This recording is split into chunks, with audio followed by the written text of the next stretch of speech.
2020 akan melanjutkan mempresentasikan strategi pembelajaran kooperatif. Kita akan melihat bagaimana strategi pembelajaran kooperatif ini dalam dunia pendidikan. Karena itu sebelum kita masuk dalam pengertian dan juga pemikiran-pemikiran para tokoh Kagan, Slavin, dan Johnson, kita akan melihat pengertian secara umum apa itu kooperatif. Strategi pembelajaran kooperatif dikembangkan dari teori belajar konstruktivisme, di mana ini lahir dari gagasan Piaget dan Vygotsky. Mereka berpendapat bahwa proses belajar itu di dalamnya terdapat hakikat sosial, juga mengemukakan tentang penggunaan kelompok belajar dengan kemampuan anggota-anggota yang beragam. Di dalam anggota itu, orang-orang yang ada di dalam anggota belajar itu, kelompok belajar itu bukanlah anggota-anggota yang sama-sama pintar, memiliki kemampuan yang sama, tetapi harus dicampur, baik mereka yang pintar dan mereka yang kurang, dan juga mereka yang mahir dalam bersosialisasi bergabung dengan mereka yang ekstrovert atau kurang pintar dalam bersosialisasi. Pembelajaran kooperatif adalah model pembelajaran yang mengutamakan kerjasama untuk mencapai tujuan pembelajaran. Dalam artiannya, setiap keberhasilan anggota kelompok menjadi tujuan dari tercapainya pembelajaran. Pembelajaran ini tidak dinilai secara individu, melainkan setiap keberhasilan setiap anggotanya menjadi tolak ukur dalam penilaian. Tetapi pada hakikatnya, strategi pembelajaran kooperatif adalah strategi pembelajaran kerja kelompok. Tetapi perlu digarisbawahi, tidak semua kerja kelompok itu adalah strategi pembelajaran kooperatif. Selanjutnya kita akan melihat bagaimana para tokoh-tokoh Slavin, Kagan, Johnson, dan Johnson memberikan pendapat mereka tentang strategi pembelajaran kooperatif. Baik, kita masuk dalam materi yang selanjutnya, yaitu tokoh Slavin. Di sini Slavin menjelaskan beberapa pendapat tentang strategi pembelajaran kooperatif. Kita masuk dalam pertama adalah pengertian dari strategi pembelajaran kooperatif menurut Slavin. Jadi menurut Slavin adalah strategi pembelajaran kooperatif adalah metode atau rencana yang digunakan atau dipakai oleh guru untuk memberikan kepada siswa yang digunakan sebagai media pembelajaran, di mana tujuannya adalah untuk membantu siswa untuk belajar dan mengembangkan setiap minat bakat yang ada. Dan tujuan dari strategi pembelajaran kooperatif menurut Slavin ini adalah untuk membantu dan memotivasi siswa dalam mengembangkan setiap pembelajaran yang ada. Dan strategi pembelajaran ini menggunakan beberapa teknik seperti penggunaan media pembelajaran, kolaborasi antar siswa, diskusi, dan simulasi. Kita masuk dalam ciri-ciri. Ciri-ciri yang pertama adalah kerjasama antar siswa. Di dalam kerjasama antar siswa, di situ guru membagikan kelompok-kelompok kecil kepada siswa untuk sama-sama berdiskusi. Dan di dalam diskusi itu, setiap kelompok itu pasti berbeda-beda. Nah, dari anggota yang berbeda-beda itu, mereka akan bekerja sama untuk mencapai tujuan yang diberikan oleh guru. Yang kedua adalah struktur tugas yang jelas atau susunan yang diberikan sudah jelas, di mana siswa akan mengikuti struktur pembelajaran yang diberikan guru dan sesuai dengan pembelajaran itu. Yang ketiga adalah reward berdasarkan prestasi kelompok. Nah, di dalam kelompok-kelompok tersebut, di situ guru akan menilai kelompok mana yang aktif dan tidak aktif. Nah, di situ guru akan melihat kelompok mana yang bisa mendapatkan hasil yang terbaik. Nah, dari hasil itu, siswa akan memberikan sebuah hadiah. Dari hadiah itu menjadi motivasi untuk siswa-siswa itu terus belajar dan terus mengembangkan minat bakat yang ada. Yang ketiga itu adalah monitoring dan bimbingan. Guru akan memberikan bimbingan kepada siswa-siswi, dan siswa-siswi itu ketika mendengar bimbingan dari guru-guru itu, maka mereka akan mulai mengembangkan sesuai dengan apa yang diberikan oleh guru. Dan yang keempat adalah meningkatkan keterlibatan siswa. Di dalam meningkatkan keterlibatan siswa, guru mengajarkan dan memberikan kepada siswa untuk terlibat dalam kegiatan pembelajaran secara aktif dan pasif. Di situ guru akan melihat bagaimana murid-murid yang sudah aktif dalam mengikuti proses pembelajaran.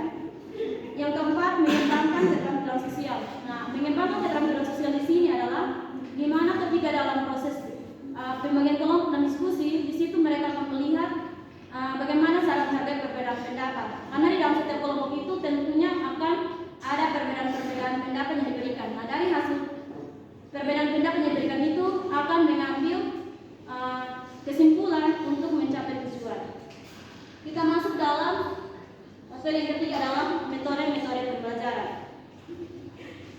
Menurut slide ini, metode pembelajaran yang digunakan adalah Student Teams Achievement Division. Ini merupakan pembelajaran kooperatif yang dikembangkan untuk meningkatkan kerjasama antar siswa dalam kelompok. Yang seperti tadi saya sudah jelaskan bahwa dalam metode ini guru membagikan kelompok-kelompok kecil kepada siswa untuk saling berdiskusi dan saling mengerjakan ujian kecil yang diberikan oleh guru. Nah, dari situ guru akan memberikan sebuah pemahaman bahwa kalau dari siswa itu ketika siapa kelompok mana yang paling benar atau paling betul untuk mendapatkan poin itu, maka dia berhak untuk mendapatkan hadiah. Jadi tujuan ini adalah untuk memotivasi siswa-siswi untuk terus belajar dan kedepannya harus terus belajar secara pribadi tanpa harus melihat hadiah tersebut. Termasuk dalam poin yang keempat adalah kelebihan dan kelemahan. Kelebihan yang pertama adalah meningkatkan keterlibatan siswa, yang kedua mengembangkan keterampilan sosial, yang ketiga meningkatkan motivasi dan kepercayaan diri, dan keempat pembelajaran yang terpusat pada siswa. Di sini ketika siswa sudah menguasai kelebihan-kelebihan ini yang seperti saya sudah jelaskan, maka siswa-siswa itu sudah berhak untuk mencapai tujuan pembelajaran yang baik. Kelemahan dari strategi pembelajaran semacam ini adalah satu, membutuhkan waktu dan tenaga untuk persiapan, di mana ketika guru-guru menyusun setiap strategi pembelajaran membutuhkan waktu yang sangat lama, sehingga ketika mau membagikannya kepada siswa-siswi maka membutuhkan juga waktu. Yang kedua, tidak semua siswa cocok dengan pembelajaran kooperatif selain karena kebanyakan siswa ada yang mau belajar secara individu tanpa harus melibatkan diri dalam kelompok kecil.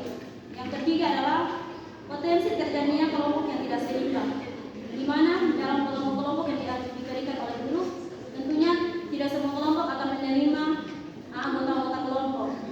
Keempat adalah tidak selalu efektif untuk semua materi pelajaran, karena strategi pembelajaran kooperatif yang diberikan selama ini secara kelompok dan secara individu, tetapi di dalam siswa-siswi itu tidak semua pasti efektif dalam mengikuti pelajaran dan menggunakan metode pembelajaran selanjutnya. Baik, selanjutnya kita akan melihat strategi pembelajaran kooperatif dari Kagan.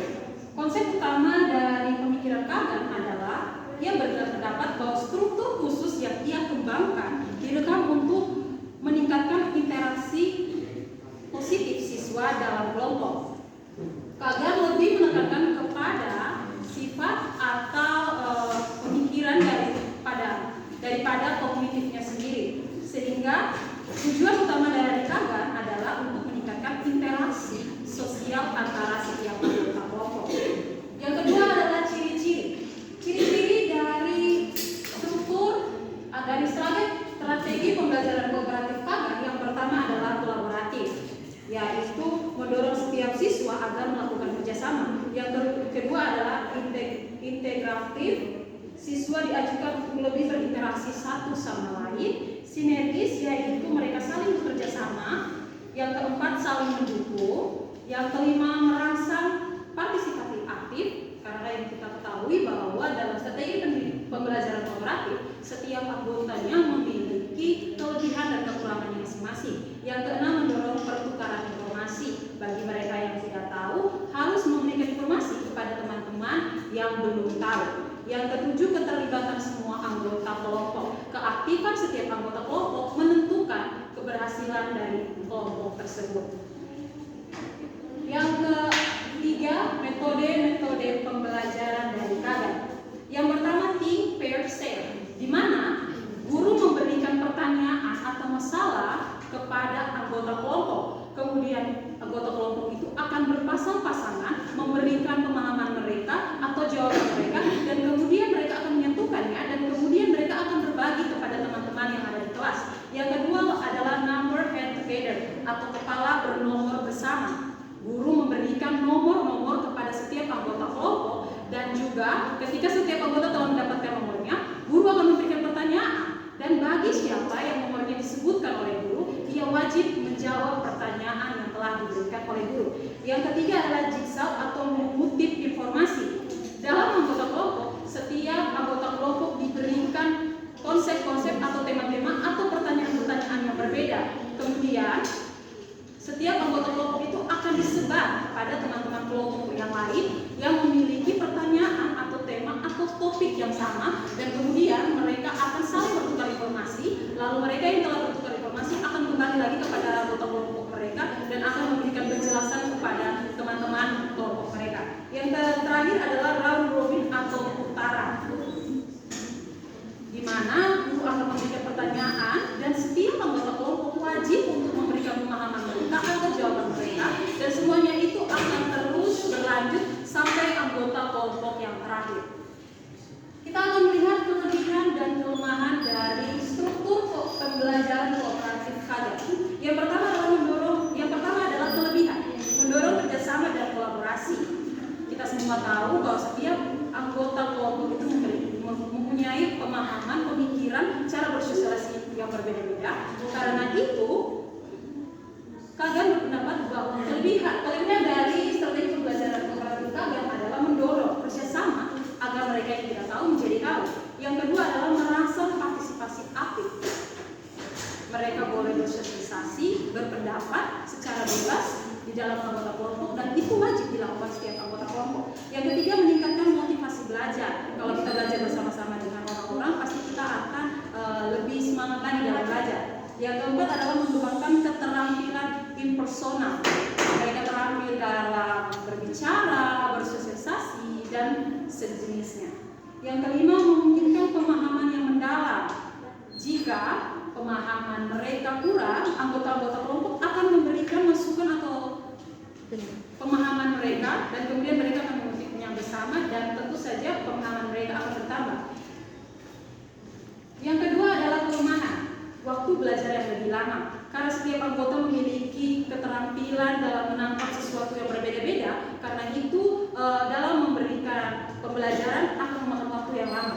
Yang kedua, kesulitan mengelola kelompok. Setiap guru wajib untuk melakukan observasi terlebih dulu agar kelompok yang ia bentuk itu nantinya bisa bekerja sama dengan baik. Yang ketiga, kemungkinan konflik antara siswa. Karena setiap siswa itu berbeda-beda, bisa saja mereka akan beradu argumen, dan mungkin saja bisa akan terjadi perkelahian di dalamnya. Yang keempat, tidak semua siswa dapat berkontribusi sebagai mestinya. Ada anggota-anggota kelompok yang mungkin karena tidak menyukai teman anggota kelompok mereka lebih memilih diam daripada aktif. Dan yang terakhir, tidak cocok untuk semua tipe pembelajaran. Sekali lagi, guru wajib untuk observasi ruangan kelas atau siswa-siswa yang akan diajar untuk menerapkan strategi pembelajaran kooperatif, karena tidak semua strategi pembelajaran itu bisa diterapkan di setiap kelas. Kita masuk dalam kelompok terakhir, yaitu Johnson & Johnson.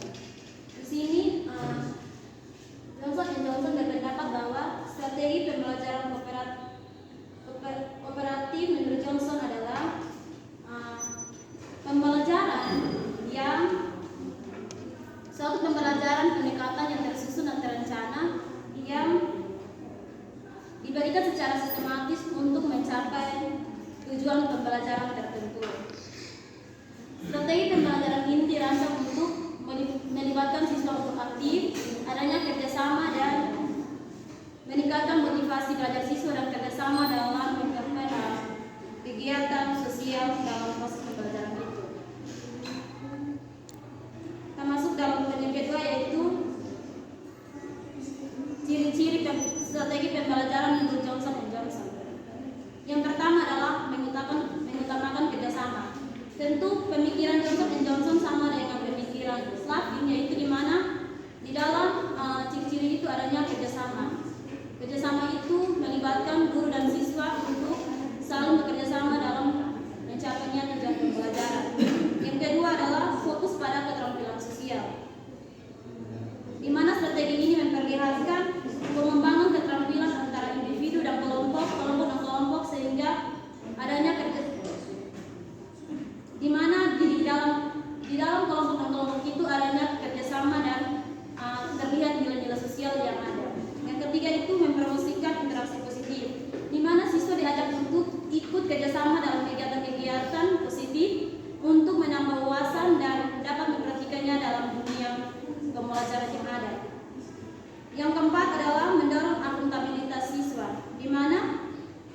Setiap siswa diharapkan bertanggung jawab dan berkontribusi dalam kemajuan belajar mereka sendiri serta terhadap kelompoknya. Yang berikut adalah metode-metode pembelajaran. Salah satu metode pembelajaran Johnson adalah strategi pembelajaran metode team assisted individualization, atau di mana guru membagi kelompok kepada setiap siswa untuk bekerja sama dan saling membantu, saling mendukung satu sama lain. Karena dalam kelompok-kelompok itu tentunya ada teman-teman yang kurang mampu, sehingga ketika teman-teman yang mampu datang untuk membantu dan akhirnya tercapai tujuan dari pembelajaran kerjasama itu. Dan metode ini dirancang untuk memotivasi siswa untuk terus belajar dan yang tidak tahu mencari tahu. Dan yang terakhir adalah kelebihan dan kelemahan. Kelebihan dari strategi pembelajaran Johnson adalah yang pertama, memperkuat keterampilan sosial dan kerjasama siswa. Yang kedua, mendorong pembelajaran aktif. Yang ketiga, meningkatkan motivasi pembelajaran siswa. Dan yang keempat, menghasilkan pemahaman yang lebih luas dalam materi pembelajaran atau diskusi yang diberikan guru kepada siswa. Dan ada juga kekurangan strategi pembelajaran kooperatif menurut Johnson, yaitu dia sama seperti Slavin, di mana ketika menyusun bahan pembelajaran itu membutuhkan waktu yang lama, sehingga ketika guru-guru mau membagikan materi itu kepada siswa juga masih membutuhkan penjelasan yang cukup panjang sehingga untuk membuat siswa lebih mengerti. Yang kedua, kelemahannya itu memerlukan kemampuan mengelola kelompok dengan baik agar pembelajaran berjalan lancar. Di mana di dalam pembelajaran di suatu kelas itu tentunya tidak semua siswa itu ada yang pemikirannya tidak luas, ada yang juga sedikit. Maksudnya pengetahuan mereka berbeda-beda. Jadi di situ seorang guru harus berperan untuk mengontrol semua siswa agar dapat bisa mengikuti strategi pembelajaran kooperatif Johnson. Dan yang ketiga adalah dapat menimbulkan ketidakseimbang partisipasi antara anggota kelompok dan kelompok lainnya. Di dalam kelompok-kelompok itu tentunya mereka saling bersaing. Nah, menjadi seorang guru berarti dia harus mencari cara bagaimana untuk kembali mengatur siswa-siswi itu atau kelompok-kelompok itu untuk tidak saling ketidakseimbangan